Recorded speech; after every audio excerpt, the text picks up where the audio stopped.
We're talking with Elizabeth Bumiller and Jared Bernstein. Elizabeth, what are the angles that you're looking at closely here? And you can take it to Jared as well.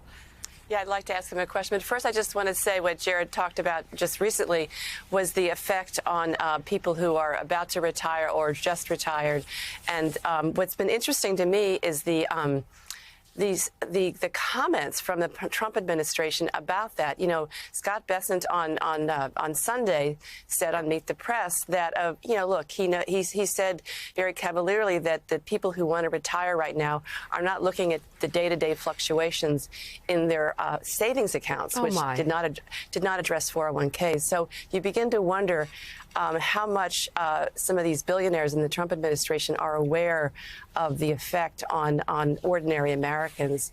Similarly, you know, Howard Lutnick, the Commerce Secretary, said his mother-in-law was not concerned about should her Social Security check not turn up in 1 month. So that is interesting to me that they're just discounting this turmoil that is terrifying a lot of people, particularly people who are about to retire or are retired and depending on income from their investments. The other question I would have for Jared Bernstein is, what is this is a big question. What is your guess or estimation of what the Fed will do on May 7th? Jerome Powell was pretty clear most recently that he was going to wait and see what happens with inflation, and he was not going to respond certainly to Trump's demand that same day that you have to lower interest rates now. So that's the question. Are we going to know enough on May 7th for the Fed to act in any way? Elizabeth, I will answer that excellent question. It's something I've been writing about, so I'm happy to speak to it. But first, let me just say, I think I speak for a lot of people when I say I am just sick to death of billionaires telling regular people not to worry about what these incompetent people are doing.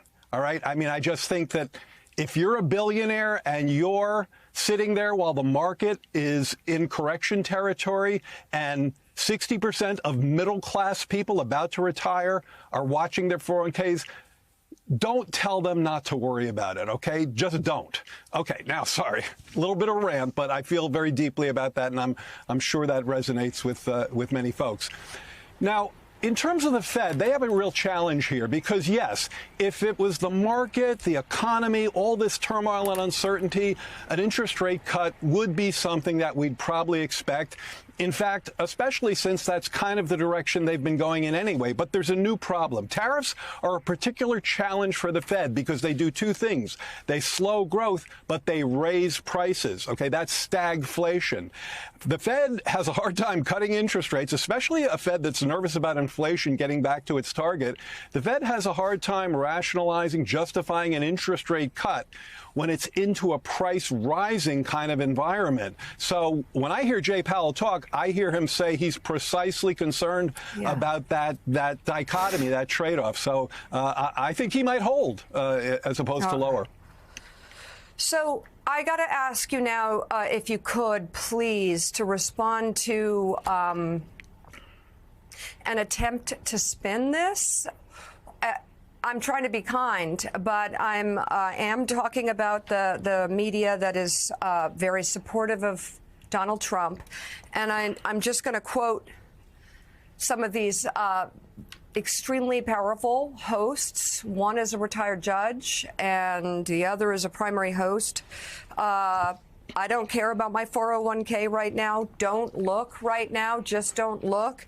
And also, one saying this is when you lose your 401k, this is your time, just like during wartime.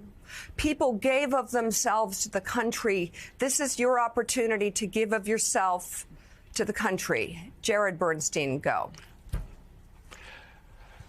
I am very sympathetic to a message that says we as Americans sometimes have to sacrifice for a bigger gain. I think that's 100% correct.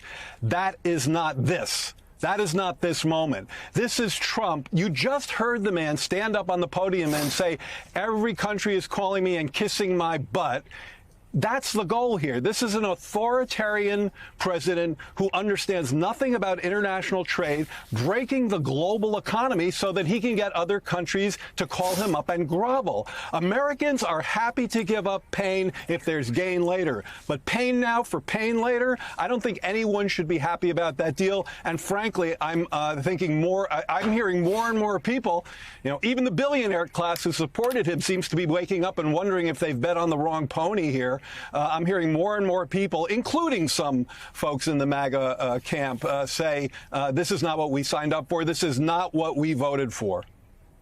Yeah, it's the MAGA voters across the country that one might be most worried about because what you're saying, we're hearing from the Wall Street Journal. We're hearing from the National Review. We're hearing from some Republican senators. There are concerns about this. There are more concerns than there is support. And as you said, it appears the support are those who are in some way benefiting from this or under the president's thumb. I haven't found positive support that isn't in some way connected to Trump directly. I'll keep looking. Former chair of the Council of Economic Advisors, Jared Bernstein, thank you so much for breaking this down for us.